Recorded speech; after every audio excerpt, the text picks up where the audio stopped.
Om Swastiastu. Perkenalkan, nama saya Kada Andika Prayoga, NIM 1817051224. Saya di sini perwakilan dari kelompok 6 akan menyampaikan tentang rasio aktivitas. Baik, untuk mempersingkat waktu, langsung saja ke materi, yaitu pengertian rasio aktivitas. Rasio aktivitas merupakan rasio yang digunakan untuk mengukur aktivitas suatu perusahaan dalam menggunakan aktiva yang dimilikinya, misalnya persediaan, penjualan, penagihan hutang, dan efisiensi di bidang lainnya.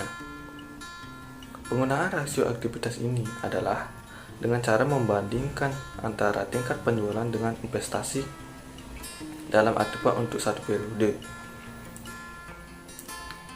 Adapun tujuan dari rasio aktivitas ini.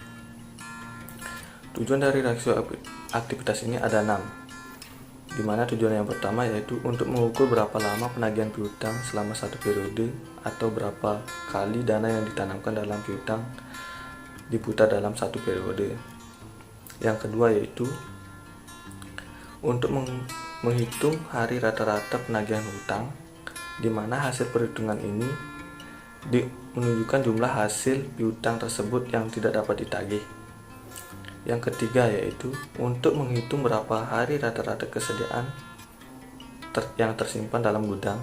Yang keempat yaitu untuk mengukur berapa kali dana yang ditanamkan dalam modal kerja yang berputar dalam satu periode. Yang kelima yaitu untuk mengukur berapa kali dana yang ditanamkan dalam aktiva tetap yang berputar dalam satu periode.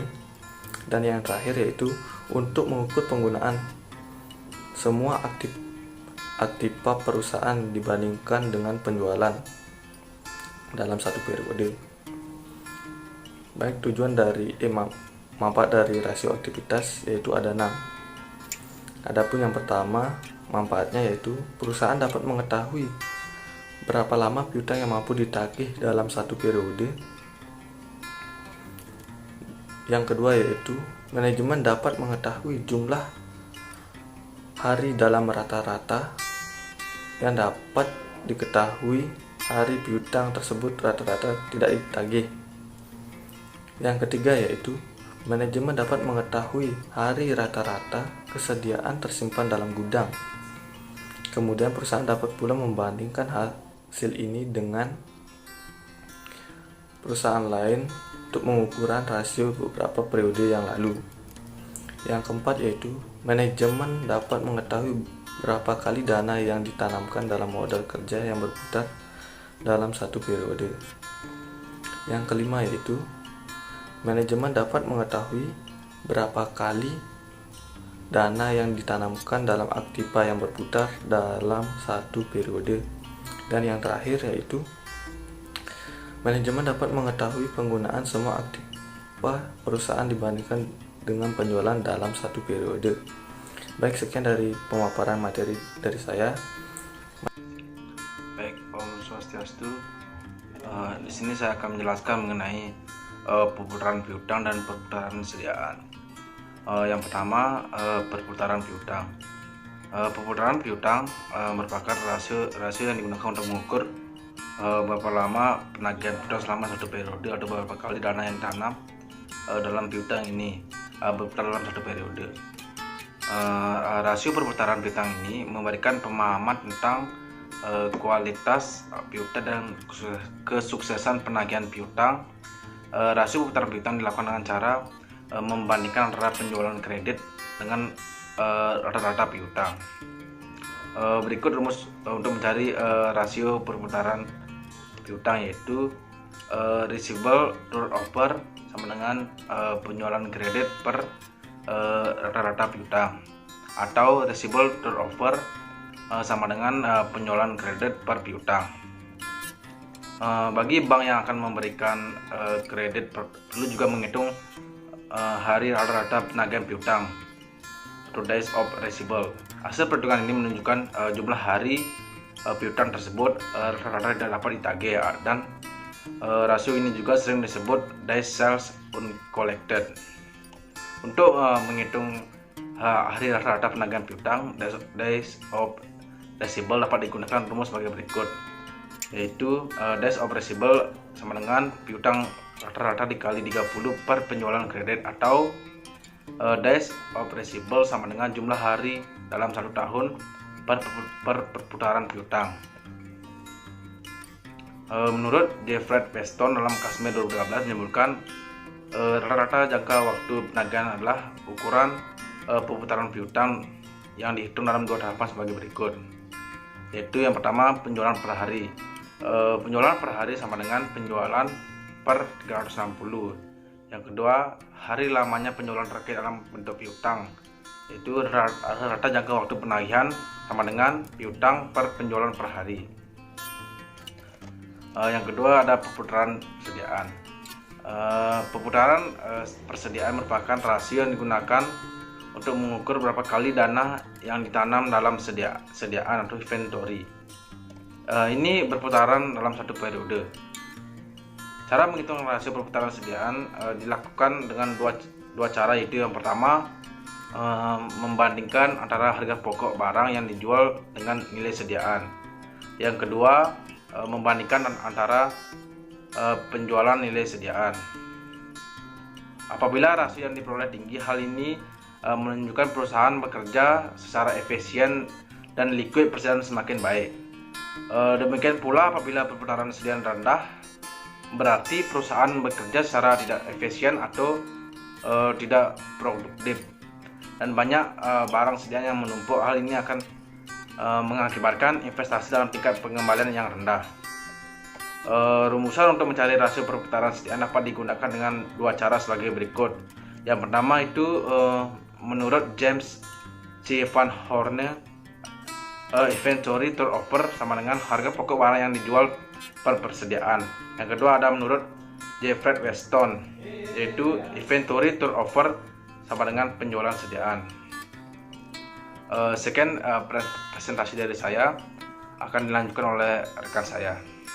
Om Swastiastu, perkenalkan nama saya Madi Turangga Mandala Yuda, NIM 1817051149. Di sini saya sebagai penyaji akan membahas mengenai lanjutan materi jenis-jenis rasio aktivitas.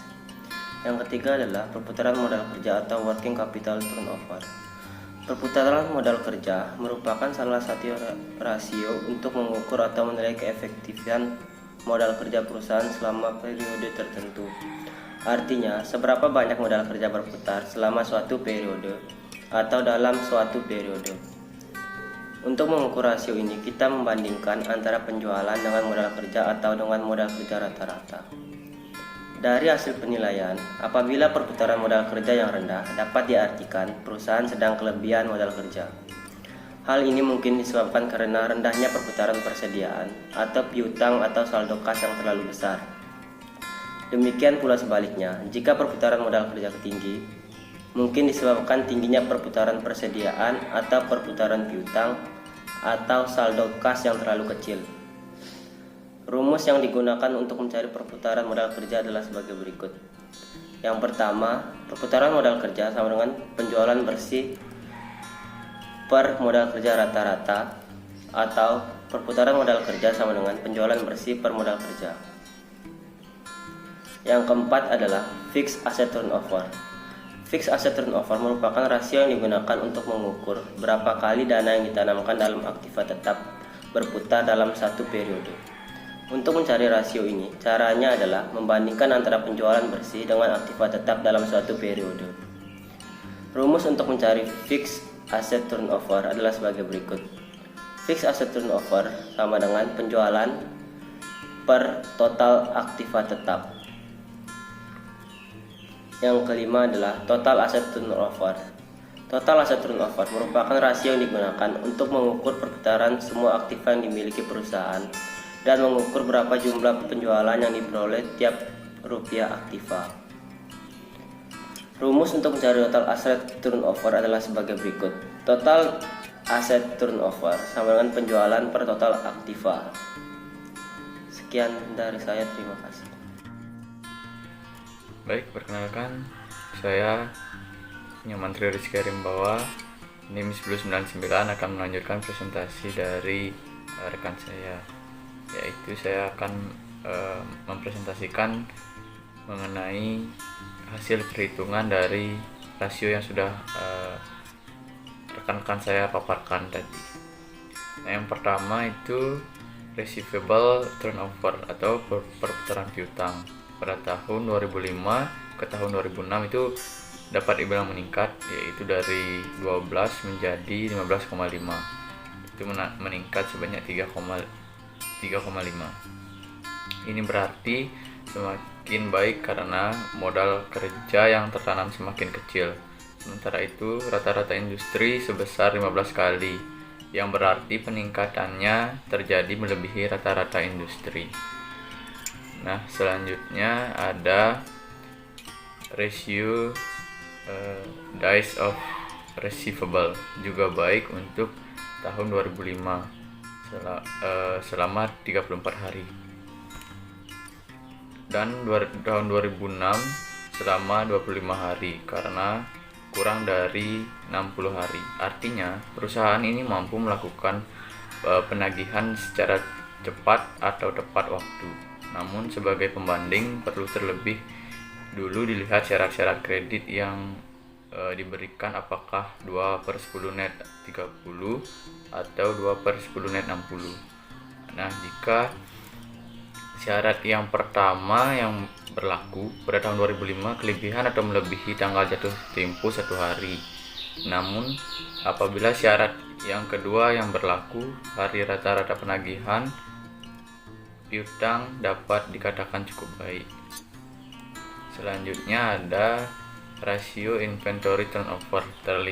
Terlihat terjadi penurunan 24 kali pada tahun 2005 dan turun 18 kali di tahun 2006.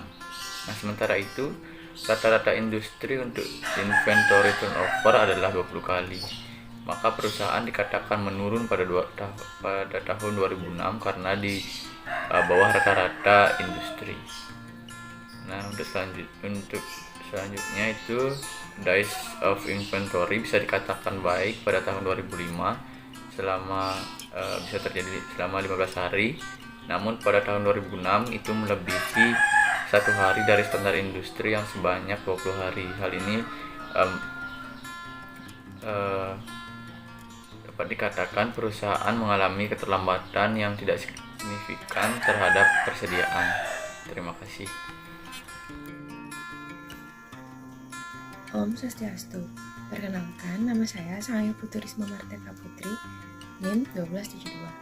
Baik, saya di sini akan menjelaskan mengenai perputaran modal kerja atau working capital turnover. Perputaran modal kerja atau working capital turnover merupakan salah satu rasio untuk mengukur atau menilai keefektifan modal kerja di dalam perusahaan selama periode tertentu. Artinya, seberapa banyak modal kerja berputar di dalam satu periode. Untuk mengukur rasio ini, kita membandingkan antara penjualan dengan modal kerja atau dengan modal kerja rata-rata. Dari hasil penilaian, apabila perputaran modal kerja yang rendah dapat diartikan perusahaan sedang kelebihan modal kerja. Hal ini mungkin disebabkan karena rendahnya perputaran persediaan atau piutang atau saldo kas yang terlalu besar. Demikian pula sebaliknya, jika perputaran modal kerja tinggi, mungkin disebabkan tingginya perputaran persediaan atau perputaran piutang atau saldo kas terlalu kecil. Rumus yang digunakan untuk mencari perputaran modal kerja adalah penjualan bersih dibagi dengan modal kerja rata-rata atau penjualan bersih dibagi modal kerja. Selanjutnya saya akan menjelaskan mengenai fixed asset turnover. Menurut Kashmir, fixed asset turnover merupakan rasio yang digunakan untuk mengukur berapa kali dana yang ditanamkan dalam aktiva tetap berputar dalam satu periode.